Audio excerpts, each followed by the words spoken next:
السلام علیکم، میں ہوں سیدہ نتاشا. اس وقت آپ دیکھ رہے ہیں درون ٹی وی اور آج کا ہمارا موضوع ہے ریکارڈنگ. اس موضوع پر بات کریں گے ہمارے خصوصی مہمان ہیں تجزیہ نگار رشید بلوچ صاحب. سر، باقاعدہ طور پر جو ریکارڈنگ کے ذخائر ہیں اس کو ایکسپلور کرنے کا معاہدہ کب ہوا تھا؟ دیکھیں، ویسے تو 1998 کو میرے خیال میں اس پہ تھوڑی بہت بات چیت چلتی رہی، لیکن اس کا باقاعدہ طور پر کوئی معاہدہ نہیں ہوا. لیکن 2006 میں بلوچستان گورنمنٹ نے ایک معاہدہ کیا ٹیتیان کمپنی کے ساتھ. ٹی ٹی سی یعنی ٹیتیان کاپر کمپنی ہے، یہ بھی آسٹریلین کمپنی ہے. اس کے ساتھ ایک معاہدہ کیا ایکسپلور کرنے کا.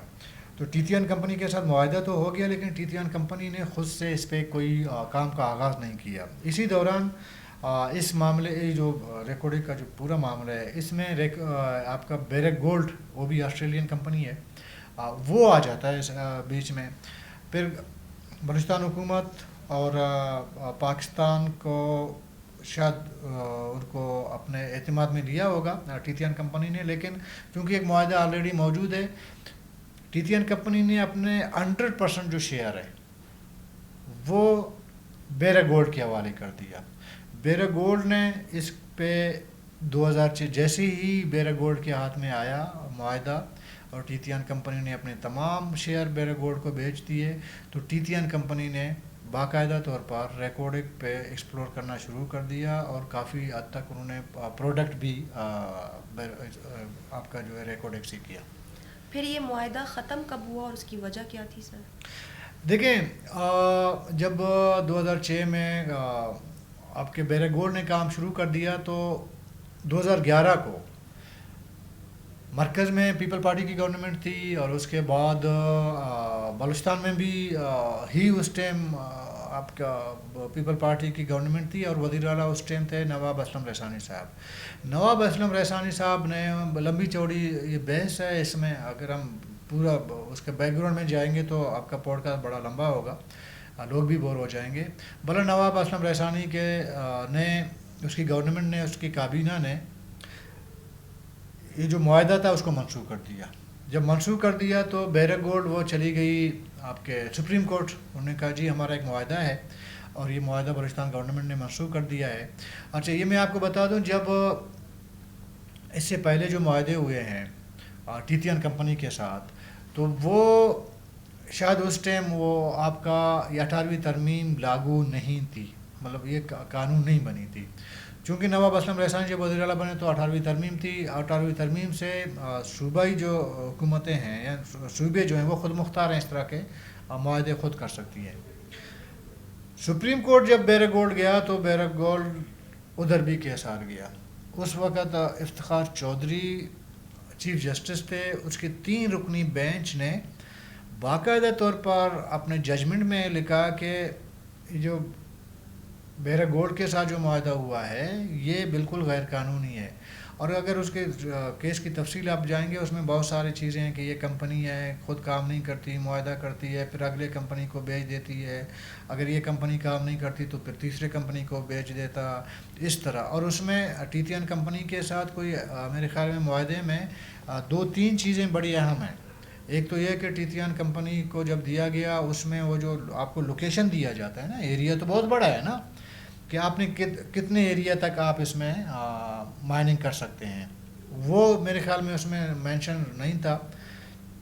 اور اس کے علاوہ جو ہے یہ بھی بتایا گیا کہ جی ٹیتیان کمپنی نے خود سے کام شروع نہیں کیا، اس نے جا کے اگلے کمپنی کو دے دیا. اس کمپنی نے کمپنی کے ساتھ ہی معاہدہ کر لیا، بیچ میں ریاست سے جو معاہدہ ہوا ہے اس کو بھی نظر انداز کیا گیا. پھر صوبہ ہے، ظاہر ہے کہ صوبے کو بھی نظر انداز کر لیا گیا. یہ تمام بڑا معاملات تھے، صحیح ہے نا.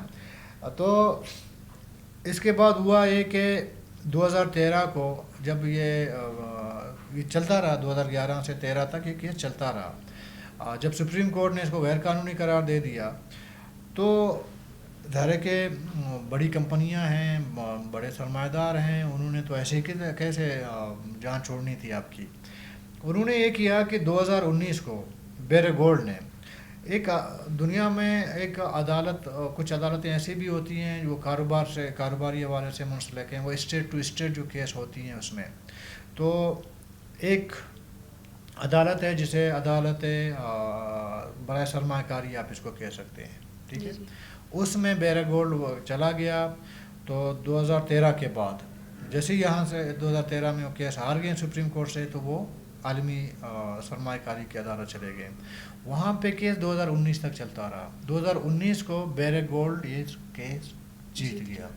اچھا، جب جیت گیا تو پاکستان کے اوپر 600 ارب ڈالر کا جرمانہ عائد کیا گیا۔ جرمانہ اس صورت میں کہ ایک تو معاہدہ آپ نے منسوخ کیا، اس کا میعاد پورا نہیں ہے، اور دوسرا یہ کہ جو خرچہ کیا ہے، بیرک گولڈ نے ظاہر کلیم کیا تھا کہ جی میں نے اتنے ارب ڈالر جو ہے دریان میں نے تو خرچہ کیا ہے، تو میرے خرچے واپس دیے جائیں، تو اس میں 600 ارب ڈالر جو ہے وہ جرمانہ عائد ہوا۔ جب جرمانہ عائد ہوا تو ظاہر ہے کہ پاکستان کی طرف سے، ریاست کی طرف سے یہ پے نہیں ہوا بیرک گولڈ کو، تو اس میں سود لگتا گیا، تو یہ 800 ارب ڈالر تک پہنچ گیا۔ جب 800 ارب ڈالر تک پہنچا تو اب حکمرانوں کو یہ سمجھ آیا کہ یار ہم نے تو بڑی غلطی کر لی۔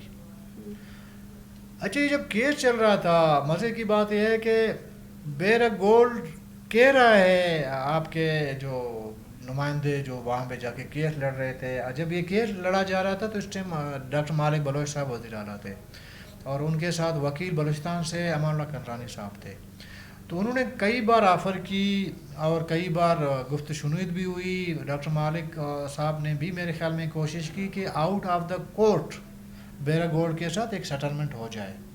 ذرا کہ بیرک گولڈ کا یہی تھا کہ جی میں کیس واپس لوں گا، مجھے جو میرے ساتھ آئیں ایک نیا معاہدہ کر لیں، بیٹھتے ہیں اس پہ معاہدہ کر لیتے ہیں، چلو پرانا معاہدہ آپ نے منسوخ کر لیا، لیکن اس وقت صوبائی حکومت اور مرکزی حکومت ماننے کو تیار نہیں تھی۔ تو جب کیس ہار گئے تب ان کو سمجھ آئی جی بہت بڑا ڈن لگ گیا ہمیں۔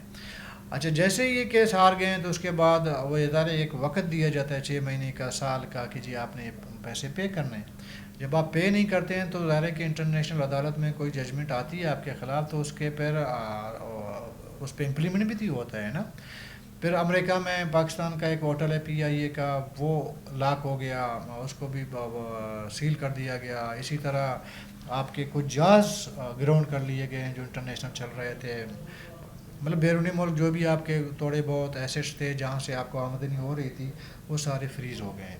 جب فریز ہو گئے ہیں تو تب مجبوری بن گئی مرکزی گورنمنٹ کی کہ اب بیرک گولڈ کے ساتھ بیٹھنا ہے، اور اس دوران بلوچستان حکومت کو بڑا پریشرائز کیا گیا کہ جی اصل تو یہ جو ریکارڈنگ ہے وہ تو آپ کی ملکیت ہے، ختم بھی آپ نے کیا ہے، آپ پے کریں۔ بلوچستان گورنمنٹ نے کہا میں کیسے کر سکتا ہوں، ٹھیک ہے معاہدہ آپ نے کیا ہے، ایک مطلب اسٹیٹ ہے دوسرے کمپنی کے ساتھ، میں ایسے کیسے کر سکتا ہوں، وہ آپ جانیں، آپ کا کام جانیں۔ اس میں بڑا بحث مباحثہ بڑا چلتا رہا۔ آخر کار وہی ہوا جو بیرک گولڈ اپنا کیس جیتنے سے پہلے وہ کہتا رہا، پھر جا کے بیرک گولڈ کے ساتھ بیٹھ گئے، انہوں نے نیا معاہدہ کیا۔ جب نیا معاہدہ ہوا تو اس معاہدے میں 2022 کو میرے خیال میں یہ معاہدہ ہوا، تو اس میں اس وقت میر قدوس بزن جو وزیر اعلیٰ تھے، تو بیرک گولڈ کے مالک کو بلایا گیا ادھر سے، چونکہ 18ویں ترمیم کے بعد بلوچستان ہی معاہدہ کر سکتا تھا بیرک گولڈ کے ساتھ، تو میر قدوس بزن جو نے اس میں اس معاہدے پر دستخط کر لیے۔ یہ بھی بڑا انٹرسٹنگ قصہ ہے، کس طرح کیا، کیسے کیا، لیکن پھر میں کہوں گا کہ آپ کی پوڈ کاسٹ لمبی ہوگی، اس کو رہنے دیتے ہیں۔ اس میں یہ ہوا کہ پہلی بار آپ کا جو شیئر ہے اس کو 25% کیا گیا، اور تھوڑا ادھر ادھر سے ملا کے کوئی 30-32 آپ کا جو ہے شیئر بنتا ہے ابھی۔ اس سے پہلے جو بیرک گولڈ ٹیتیان کمپنی کے ساتھ جو معاہدہ کیا تھا، آپ کو پتہ ہے اس میں بلوچستان کا کیا شیئر تھا؟ 5%، اور 50% بیرک گولڈ کا، اور باقی جو ہے 45% وہ مرکز کا تھا۔ پہلے کا معاہدہ ایسا تھا۔ میرے خیال یہی وجہ تھی کہ نواب اسلم رحسانی نے ایک بنیادی ایک وجہ یہ بھی تھی کہ انہوں نے معاہدہ منسوخ کیا، اور اس کے علاوہ نواب اسلم رحسانی نے میرے خیال میں کئی بار یہ کہا کہ ہمارے اندر ایک کیپیسٹی ہے کہ ہم بیرک گولڈ کو بلوچستان حکومت خود چلائے، ہمیں کسی اور کمپنی کی ضرورت نہیں ہے۔ اب یہ نہیں پتا کہ واقعی ہے یا نہیں ہے، لیکن نواب اسلم رحسانی کا موقف یہ ہے کہ بھئی بیرک گولڈ بھی تو باہر سے انجینئر ٹیکنیکل لوگ لے کے آ کے کام کرتی ہے، تو ہم بھی ہائر کر سکتے ہیں۔ وہ جو تمام شیئر ہمارے اپنے ہوں گے،